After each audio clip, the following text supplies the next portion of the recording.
만초천은 안산에서 발원하여 서서문을 거쳐 청파동을 지나 원효로를 통과하여 한강으로 연결되는 하천입니다.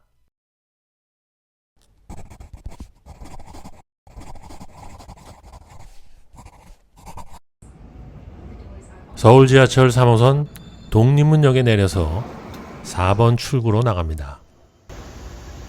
독립문공원 뒤쪽으로 보이는 안산이 만초천이 시작되는 발원지라고 하는데요. 만초천 상류인 이곳에서부터 독립문 방향으로 흐르는 만초천. 지금은 복개되어 예전의 모습을 알 수는 없지만 물길의 흔적을 따라 가보려고 합니다. 먼저 영천시장까지 300m 정도 걸어갑니다. 지금의 영천시장 아래로는 만초천이 흐르고 있는데요. 하천이 나와 있던 그 당시 이곳에는 석교라는 돌다리가 있었다고 합니다. 영천시장의 명물인 꽈배기인데요. 오늘 이동거리가 좀 될 것 같아서 비상식량으로 구입했습니다. 이어서 저는 적십자 병원으로 향합니다. 이곳 서대문 사거리는 경기 가명터였다고 하는데요. 적십자 병원 앞쪽으로 D타워라는 건물이 있고 이 건물 지하 1층에 경기 가명지 유적 전시관이 있습니다. 경기 가명은 옛 경기도청으로 전시관에 많은 자료들과 유물들이 시대별로 정리되어 있습니다. 다시 도로로 나와서 저는 이화 외고 앞을 지나 만초천 물길의 흔적을 따라 서울경찰청 방향으로 길을 건넙니다. 경찰청 왼쪽 방향으로 보이는 서서문 아파트. 1972년에 지어진 국내 최초의 주상복합 아파트인 이 서서문 아파트는 또한 국내 최초의 선형식 구조인데요. 이 같은 구조는 바로 만초천의 굽은 물길 위에 세워져서 이런 형태가 되었다고 합니다. 도로를 걷다 보면 이렇게 덮개들을 볼 수가 있는데요. 이 아래가 바로 만초천임을 알 수가 있는 것이죠. 하천 위에 세워진 건축물이다 보니 소유주는 토지세 대신 하천 점용료를 낸다고 합니다. 저는 서서문 아파트를 지나서 물길의 흔적을 따라 서서문 역사공원으로 향합니다. 이곳 서서문 역사공원 자리는 1927년 개장한 경성부 수산시장이 있었던 곳이라고 하는데요. 조선시대 칠패거리였던 이곳은 어물전이 밀집했던 지역으로 생선 가게들은 만초천이 옆으로 흘렀기 때문에 서해바다의 수산물들의 공급이 가능했던 것이라고 합니다. 한편 이 장소는 카톨릭 순교 성지로서 많은 천주교인들이 순교를 당했던 곳입니다. 저는 이제 청파로를 따라 서부역 쪽으로 갑니다.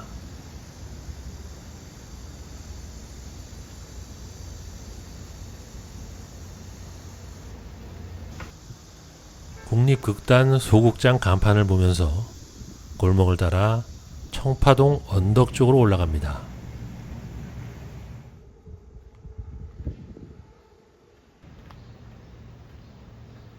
청파는 푸른 고개가 있는 동네라는 뜻으로 남산 아래로 병풍처럼 서울을 둘러싸고 있는 건물들이 보입니다. 저는 다시 도로로 내려와서 만초천의 물길을 따라가는데요. 지금 보이는 굴뚝이 도로 아래로 흐르는 만초천의 가스를 배출시키는 장치라고 합니다. 이 사진은 1966년 청파동 일대 만초천 복개공사 자료인데요. 가다 보면 이렇게 청파 배다리 터라는 표지석이 나옵니다. 조선시대에는 주교로 불리운 돌다리로 한양에서 외곽으로 건너는 다리였다고 합니다. 이어서 저는 숙대 입구에서 가월동 굴다리로 향합니다. 이곳은 일제강점기 때 경부철도를 착공하면서 지형을 바꾼 건데요. 말하자면 만초천과 경부선 철도가 교차하는 지점인 이 도로가 만초천 물길이었던 겁니다. 가월동 굴다리를 나와 용산 삼각지로 이동합니다. 길 건너편으로는 용산 미군기지가 보이는데요. 이 기지 내에는 남산에서 흘러내려와 만초천과 합류되는 하천이 있다고 합니다.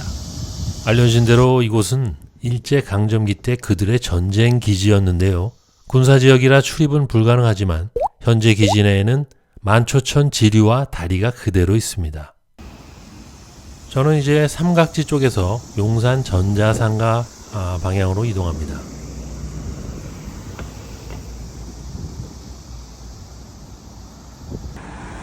원효로 방향으로 넘어가다 왼쪽으로 고가차도가 보이는데요. 이 고가차도는 욱천 고가차도입니다. 일제가 만초천을 욱천이라는 자기들식 명칭으로 개명한 것을 우리는 아직도 그대로 쓰고 있는 것이죠. 용산 전자상가로 넘어가는 이 고가차도 아래가 바로 만초천의 끝자락 지점이라고 할 수 있습니다. 저는 지금 동양제와 건물 뒤로 걸어서 만초천의 끝자락이라도 보픈 심경으로 골목 안으로 들어가 봅니다. 자, 마침내 얼굴을 드러낸 만초천입니다. 아주 짧은 부분이었고요. 만초천은 다시 복개된 콘크리트 박스 안으로 들어갑니다. 저는 원효대교 방향으로 물길을 쫓아갑니다.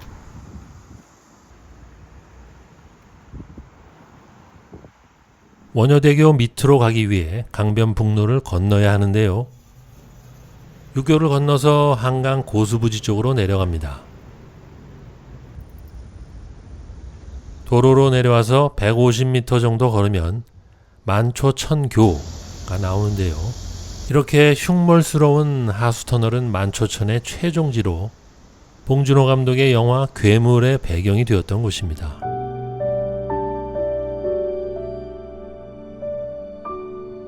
이렇듯 풍경이 좋았던 만초천은 일제의 국토수탈을 거치고 무분별하게 이루어진 복개공사로 인해 하천이 된 하천으로 도시의 역사 속에 묻히고 말았습니다.